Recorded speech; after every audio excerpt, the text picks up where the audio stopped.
سي سليم عثماني، صباح الخير. صباح الخير. كلفتك انت والفريق تاع العمل اللي معك باش تقدم لنا الاقتراحات اللي راح نديرها في البرنامج تاعي الرئاسي حول الاصلاحات الاقتصاديه والدبلوماسيه الاقتصاديه. ما هي في رايك انت الاصلاحات الاقتصاديه الضروريه والمستعجله؟ Zoubeida Assoul, bonjour Madame la Présidente. Excusez-moi de basculer en langue française étant donné le sujet, qui est un sujet économique sur lequel je suis sincèrement beaucoup plus à l'aise dans la langue française qu'en langue arabe. Vous m'en excuserez auprès de nos auditeurs. Alors concernant les deux sujets que vous nous avez confiés et qu'on va mener, j'espère, avec beaucoup d'enthousiasme et d'énergie, qui représentent un chantier extrêmement important, pour ne pas dire gigantesque, compte tenu des défis que nous allons devoir relever. Et on ne va pas le relever seul, évidemment, on va le relever avec tous ceux qui ont cru en nous et tous ceux qui croient en vous. Et j'espère que vous allez afficher un leadership, évidemment, dont on est parfaitement convaincu et qui nous permettra de relever ces défis. Alors, concernant la question, justement, des réformes économiques et de redynamiser l'économie algérienne. Alors, pour moi, il y a 5 axes. Le premier, c'est la transformation de la gouvernance économique. Cette gouvernance va nécessiter davantage de transparence, davantage de cohérence, davantage de cohésion et davantage de vision et surtout de dialogue et de concertation avec les acteurs. Ensuite, la politique monétaire doit être revue de fond en comble. Tous les experts le disent. Je ne suis pas expert dans le domaine, mais je suis praticien en ma qualité de chef d'entreprise.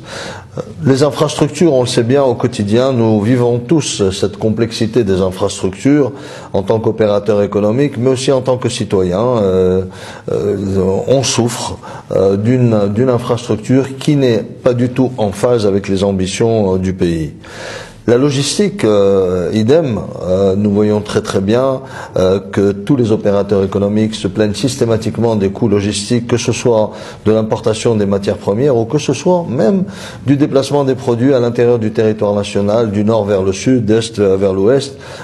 On dit toujours que l'Algérie est un continent et donc ce continent-là a besoin d'une logistique performante pour pouvoir relever les défis économiques qui sont en face de nous. Le secteur bancaire et le secteur financier, on ne cesse d'en parler, il tarde évidemment à être réformé et on en parlera, j'espère, lors de votre campagne. Et pour finir, en termes de réforme économique, l'inclusion est fondamentale quand on parle de l'informel, quand on parle de gens qui sont hors circuit bancaire, qui ne sont pas forcément des gens dans l'informel, mais l'inclusion, c'est-à-dire que nous appartenons tous à une société, à un projet de société que justement nous allons proposer à la société algérienne. Ce projet de société auquel tout le monde aura adhéré nécessite une participation active de tout le monde. On ne peut pas avoir un pan entier de la population, plus de 33 ou 40% de la population, je parle de la population, qui vit complètement en marge du système socio-économique. Voilà pour ce qui est des réformes économiques. يعطيك الصحة سي سليم. La deuxième question, c'est la diplomatie économique. كيفاش تتصور أنت on peut redynamiser, on peut pas parler de redynamiser, il faut dynamiser cette diplomatie économique باش نقدروا نوصلوا بلادنا au niveau mondial et au niveau des normes avec les autres économies du monde. Ouais. Comment quelles sont les propositions concrètement dans ce domaine-là? Alors c'est un sujet intéressant. Pourquoi? Parce que ce soit la sphère économique, que ce soit les observateurs de l'Algérie, n'ont jamais compris le peu d'efforts qui étaient entrepris pour arrimer l'Algérie à l'économie mondiale, comme si l'Algérie, aux chaînes de valeur mondiale, comme si l'Algérie vivait complètement déconnectée, donc sur une autre planète. Et d'ailleurs, le plus bel exemple, c'était la crise financière de 2008, où on a vu les gros titres de la presse algérienne titrer qu'on finalement c'était très bien qu'on ne soit pas arrimé à l'économie, du moins à la finance mondiale. Et ça, tous les chefs d'entreprise l'ont toujours déploré. Pourquoi? Parce que on a raté que ce soit nous ou même l'État. On a raté d'extraordinaires opportunités au niveau mondial d'un point de vue économique parce que nous n'avions pas de diplomatie économique qui éveillait, qui alertait, qui observait, qui mesurait, qui publiait des rapports réguliers sur la situation. Donc l'exercice que nous allons mener va s'articuler autour d'abord évidemment d'une révision complète de tous les accords de libre-échange que nous avons.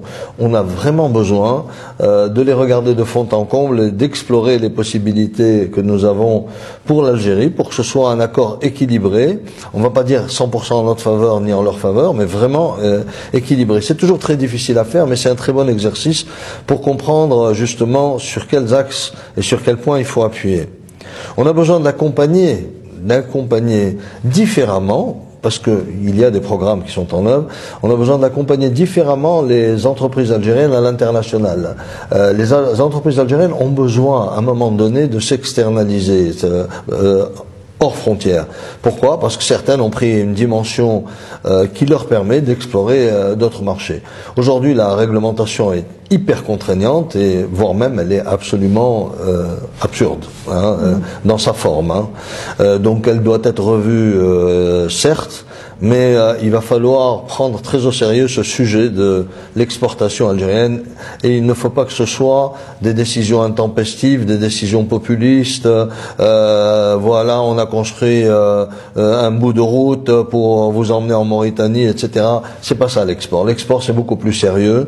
Il faut imaginer un chef d'entreprise qui veut aller explorer un marché, il a besoin d'études de marché. Une fois qu'il a pris conscience de l'importance du marché, il va avoir besoin de mener des opérations marketing sur ce marché, il a besoin de construire des réseaux sur ces marchés parce que comme tous les pays du monde, l'Algérie n'échappe pas, ou du moins les autres pays du monde comme l'Algérie n'échappent pas au fait qu'un chef d'entreprise a besoin de constituer un réseau dans le pays dans lequel il compte s'implanter, juste pour assurer, pour tranquilliser l'investissement qu'il compte réaliser. Il ne s'agit pas uniquement d'exporter, parce que quand on parle d'exporter, on n'exporte pas uniquement des produits et des services, on peut aussi investir, et l'investissement s'inscrit dans une logique aussi d'exportation.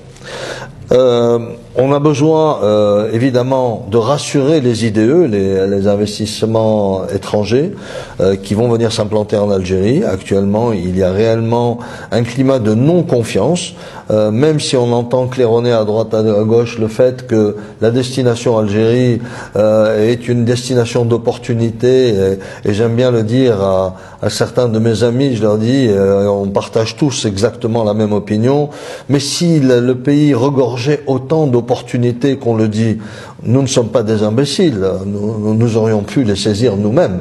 Et finalement, pourquoi on n'a pas pu les saisir? C'est là où il va falloir mettre de l'ordre, et c'est là où il va falloir faire la preuve, tant aux IDE qu'aux opérateurs économiques algériens, que oui, l'Algérie est une terre d'opportunité, mais elle est une terre d'opportunité aussi bien pour les Algériens d'ici, que pour les Algériens de là-bas, que pour les étrangers qui comptent investir dans le pays. Donc on n'est pas dans une logique exclusivement blond aux yeux bleus, parce qu'il est étranger, donc lui il a le droit à tout, et celui qui est brun, avec les yeux marrons, il a le droit à rien. Donc ça, on tourne cette page. La diaspora, oui, on le voit très très bien, mais depuis des années, on a appelé les autorités algériennes à accorder une attention marqué pour cette diaspora, qui a des réseaux, qui a de l'argent, qui a du savoir-faire, qui a du savoir-faire faire, et cette diaspora a vraiment besoin qu'on s'intéresse à elle, mais pas qu'on s'intéresse ponctuellement pour des raisons électoralistes, on va dire, comme nous sommes en train peut-être de le faire. Nous, on n'est pas en train de passer ce message pour des raisons purement électoralistes. Alors, maintenant, cette diplomatie va travailler durement aussi, et comme je le disais en introduction de cette dernière question, elle a besoin de travailler à produire de l'information pour les opérateurs économiques, pour le gouvernement algérien, pour qu'ils comprennent ce qui se passe dans le monde d'un point de vue économique. Parce qu'on s'est rendu compte, nous, opérateurs économiques, que l'administration algérienne manquait cruellement d'informations. Vous savez que très peu, voire même, je pense, aucune administration n'est abonnée aux grandes bases de données qui donnent la température des matières premières, la température évidemment du marché des matières premières de tel et tel produit. Donc ils se contentent juste de résultats gratuits offerts sur Internet par Google, X, Y. Mais c'est pas comme ça. On a besoin d'être abonné à des lettres très spécialisées dans le domaine de l'énergie, dans le domaine des mines, dans le domaine de l'agro-industrie, dans le domaine des fertilisants, dans le domaine de l'agriculture. Tout ça c'est le travail évidemment de la diplomatie économique. Et donc ça rejoint aussi ce qu'on appelle la veille géopolitique très active pour alerter en cas de danger les opérateurs économiques pour qu'ils puissent repartir à temps ou sécuriser leurs investissements. Voilà, bon évidemment tout le monde en saura plus une fois la campagne est lancée, on va pas tout dévoiler quand même, on va garder quelques secrets. Merci beaucoup Slim, يعطيك الصحة. كما شفتوا من خلال العرض اللي قدمه سليم عثماني في الإصلاحات الاقتصادية والدبلوماسية الاقتصادية، بلادنا اليوم راهي عايشة في قرن وين فيه منافسة كبيرة، منافسة قوية، وما كانش فيه مكان للضعفاء ولا للناس اللي ما يستغلوش الفرصة. اليوم عندنا فرصة الجزائر أولا أننا نعولوا على إمكانياتنا الداخلية والكفاءات تاعنا الداخلية والمؤسسات الاقتصادية الداخلية سواء كانت عمومية ولا خاصة، ولكن كاين حاجة مهمة ما نسوهاش باش نقدروا نبنيو اقتصاد متنوع واقتصاد يقضي على جزء كبير من البطالة ويخلق مناصب الشغل. هذه الحاجة هذه ما نقدروا نديروها إلا إذا كانت عندنا حقيقة إصلاحات جدية كما هي مقترحة من طرف الفريق تاع الخبراء اللي قدمها لنا سي سليم عثماني. ولكن من جهة أخرى باش الدبلوماسية الاقتصادية تاعنا تلعب دور باش يقدر الاقتصاد الجزائري في السنوات المقبلة إن شاء الله يكون عنده مكانة في الاقتصاد العالمي، وكذلك يهيئ للمواطنين حياة